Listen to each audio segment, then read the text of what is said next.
বন্ধুরা, চলে এসেছি আমি অপর্ণা ঘরোয়া রান্নাঘর থেকে আপনাদের কাছে একটা নতুন রেসিপি নিয়ে। আমার রান্নাগুলো আপনাদের ভালো লাগলে আপনারা আমার চ্যানেলটাকে লাইক করবেন, শেয়ার করবেন, সাবস্ক্রাইব করবেন, বেল আইকন টিপে দেবেন। যদি কোনো কিছু জানানোর থাকে আমার কমেন্ট বক্সে জানাবেন।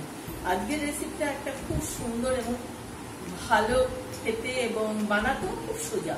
চলে আসুন তাহলে দেখিয়ে দিই কিভাবে করতে হবে। আসুন, আমি এই রেসিপিটা আপনাদের কাছে আজকে শেয়ার করছি। বলুন তো এটা কি? পেঁপে। সবাই তো পেঁপের নামে একটা নাক শিটকায়।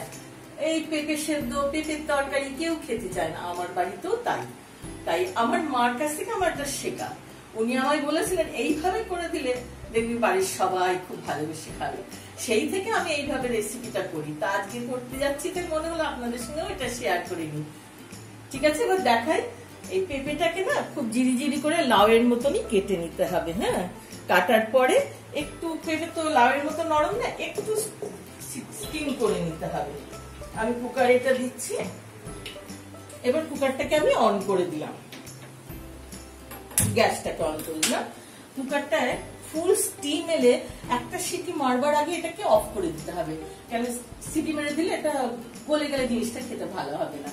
সেখানে সিটি মারার সঙ্গে সঙ্গে অফ করে কিছুটা স্টিম বের করে দিতে হবে। আর ইনগ্রেডিয়েন্টস কি কি আর লাগছে সেটা আপনাদের দেখিয়ে দিই। এটা লাগবে তেজপাতা, একটা শুকনো লঙ্কা, একটু সাদা জিরে গুঁড়ো, হলুদ গুঁড়ো, লবণ, ধনে গুঁড়ো, আর লাগবে একটু ঘি লাগবে, একটু চিনি লাগবে, আর সাদা জিরে লাগবে। এবার এটা স্টিম হোক, ততক্ষণ 5 মিনিট লাগবে। তারপরে স্টিমটা বের করে আমি শুরু করব। এবার আমি কড়াইতে একটু তেল দিচ্ছি। একটা বিশেষ জিনিস দিয়ে এটা করতে হয়। যেমন দেখুন, এই ডাল, ছোলার ডাল একটু ভিজিয়ে রেখেছিলাম, বেটে নিয়েছি। এইটাকে বড়া করে চাপড়া মতো করে নিয়ে ভেজে নিয়ে সেটা লাউ ঘন্টের মতো এর মধ্যে দিতে হবে। সেই জন্য আমি এটাকে আগে বড়াটা ভেজে নিই, তারপরে তরকারিটা হবে।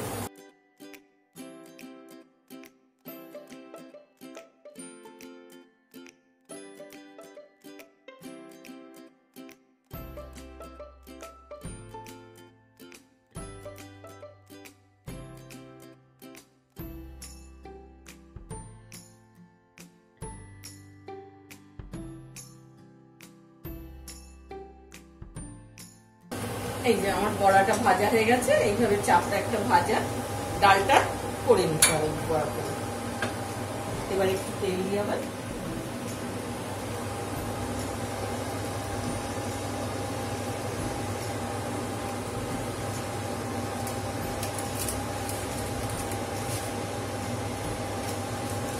এবার এর মধ্যে ফোড়ন দিয়ে দিচ্ছি আমি গোটা জিরে, একটুখানি, একটা শুকনো লঙ্কা, একটা তেজপাতা।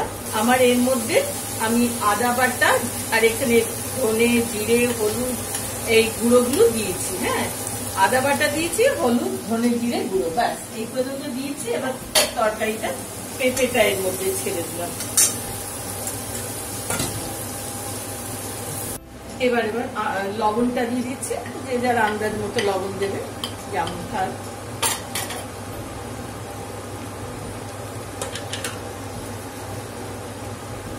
একটু মিষ্টিটা বেশি লাগে, 1 চামচ করে দিলাম। আমি সিদ্ধ করতে পেঁপেটা যে জলটুকু দিয়েছিলাম সেটা এর মধ্যেই ঢেলে দিয়েছি একসাথে। এবার এটা একটু ভাজা ভাজা হোক। আমার তরকারিটা হয়ে গেছে। এবার এই বড়াটা ভেঙে ভেঙে এর মধ্যে দিয়ে দেবো।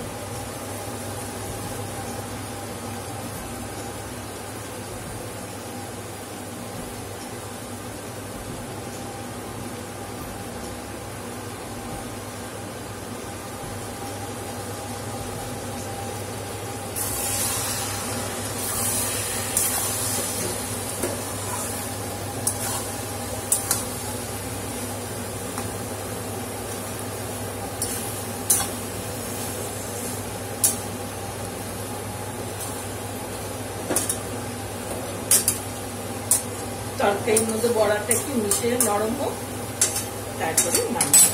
বড়াটা এর সাথে একটু নরম হয়ে যায়। এবারে ঘিটা দিয়ে দিই 1 চামচ। খুব অল্প সময়তেই তরকারিটা হয়ে যায়। কুকারে একটুখানি স্টিম করে নেন, খুব অল্প জল দিয়ে 1-2 চামচ জল মতো দেবেন, বেশি না। আর এটা হওয়ার পরে খেয়ে আমাকে জানাবেন কেমন হলো।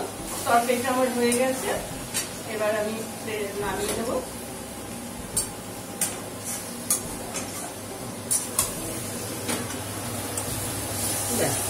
সেদ্ধ হয়ে গেছে, সব হয়ে গেছে। কুকারেরটা খেয়াল করে স্টিমটা দিতে হবে, কেননা সিটি মারার আগে নামিয়ে দিয়ে স্টিমটা প্রায় বের করে দিতে হবে, দিয়ে তারপরে এটাকে রান্না করতে হবে, তাহলে হবেও তাড়াতাড়ি আর সব ঠিক থাকবে জিনিসটা। দর্শক বন্ধুরা, আমার এই রেসিপিটা তৈরি হয়ে গেছে, খেয়ে দেখবেন। আপনাদের প্রথমেই বললাম, আপনাদের উৎসাহ দিলে তবেই আমাদের এই কাজে এগিয়ে যেতে আনন্দ লাগবে, আপনাদের সহযোগিতা কাম্য। ভালো লাগলে সাবস্ক্রাইব করবেন, আবার নতুন রেসিপি নিয়ে আপনাদের সামনে আসবো। ঠিক আছে, আজকে এই পর্যন্তই রাখলাম।